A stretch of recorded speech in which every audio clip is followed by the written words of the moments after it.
રાધે રાધે, જય શ્રી કૃષ્ણ. કે લડ્ડુ ગોપાલની રાત્રિ સેવા કઈ રીતે કરવાની હોય છે જન્માષ્ટમીના દિવસે? તો એમાં કેવું હોય છે કે અમુક લોકો 7 વાગ્યા પછી કરતા હોય, અમુક 10 વાગ્યા પછી કરતા હોય. તો તમારે છે ને 7 વાગ્યા પછી બી તમે લડ્ડુ ગોપાલને છે ને સુવડાવી શકો છો અને 10 વાગ્યા પછી પણ સુવડાવી શકો છો. જેને જે રીતે ટાઈમ સેટ થતો હોય એ રીતે કરી શકો છો. હું 7 વાગ્યા પછી કરું છું કે 7, 7:30 એમને ભોગ લગાવી, આરતી દીવા કરી અને પછી છે ને મારે લડ્ડુ ગોપાલ મોટા છે, નાના પણ છે. તો તમારે શું કરવાનું કે મોટા લડ્ડુ ગોપાલને મોટું એવું વાસણ લેવાનું, એમાં આપણે જેમાં સમાઈ જતા હોય એમાં ફૂલની ચારે બાજુ પાથરી કાઢવાના અને ફૂલની પાથરણી કરી અને પછી એની ઉપર લડ્ડુ ગોપાલ સુવડાવી દેવાના અને પછી ફૂલ પાથરીને સાઈડમાં એક ખીરા કાકડી મૂકી દેવાની હોય છે લડ્ડુ ગોપાલને.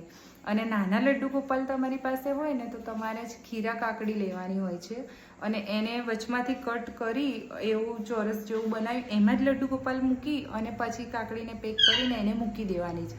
અને પછી રાત્રે 12 વાગે એનો જન્મ કરાવવાનો હોય છે. જો તમે પેલી રીતે કરતા હોય મોટા લડ્ડુ ગોપાલ, તો જે ખીરા કાકડી લીધી છે એનું જે ડંઠલવાળી હોય છે ને એ જ લેવાની હોય છે.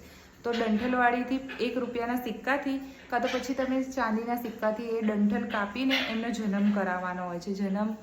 12 વાગે જન્મ કરાવવાનો. એ ટાઈમે તમારી પાસે જે પણ હોય ઢોલ, તબલા વગેરે જે બી તમે વગાડી શકો. છેલ્લે કાંઈ ના હોય તો થાળી વગાડવાની.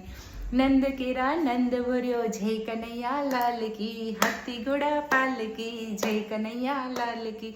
આવી રીતે એમને ઉઠાડવાના, એમને જન્મ કરાવવાનો હોય છે. પછી જન્મ થયા પછી એમને પંચામૃત સ્નાન કરાવવાનું. સ્નાન કરાયા પછી છે ને તમારે એમને ઇત્તરની સેવા એટલે કે અત્તરની સેવા આપવી જરૂરી છે. અત્તર પૂરા શરીરમાં મસ્ત એવું અત્તર લગાવી દેવાનું. લંગોટ પહેરાવાનું. હું તો ખાલી લંગોટમાં જ રાખું છું, કેમ કે આપણે બાળક જન્મે તો એને આપણે ખાલી લંગોટ જ પહેરાવીએ.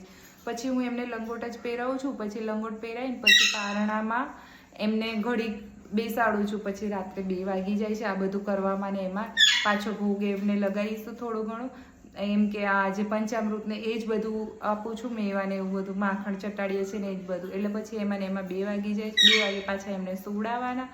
પછી બને ને તો 4 વાગે એમને ઉઠાડી અને એ દિવસે મંગલા આરતી કરવી ખૂબ જરૂરી છે. વૃંદાવન, મથુરામાં ને બધાએ કમ્પલસરી આ વસ્તુ થાય છે. તો તમે પણ બને ને તો એ રીતે વર્ષમાં 1 વાર કરવાની હોય છે. અને એમ કહેવાય છે કે જે કરે મંગલા આરતી એ કોઈ દિવસ ના થાય કંગાળ. ત્યાં બાકે બિહારીમાં આ કહેવત છે. વૃંદાવનમાં બાકે બિહારીના આગળ આ કહેવત બહુ જ બોલાય છે ત્યાં આગળ બિહારીજી. તો તમે પણ આ વસ્તુ કરી શકો છો.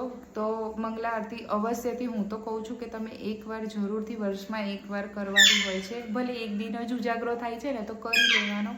આટલું બધું કરીએ છીએ, 2 વાગ્યા સુધી જાગીએ છીએ. પછી 4 વાગે ઉઠીને તમે આ વસ્તુ કરી લેજો. મંગલા આરતીને બધું કરીને પછી એમને છે ને ભોગને એવું અર્પણ કરીને પછી આપણું જે સેવા હોય છે કમ્પ્લીટ પૂરી થઈ જાય છે. તો મારો વિડીયો તમને સારો લાગ્યો હોય તો જય શ્રી કૃષ્ણ, રાધે રાધે.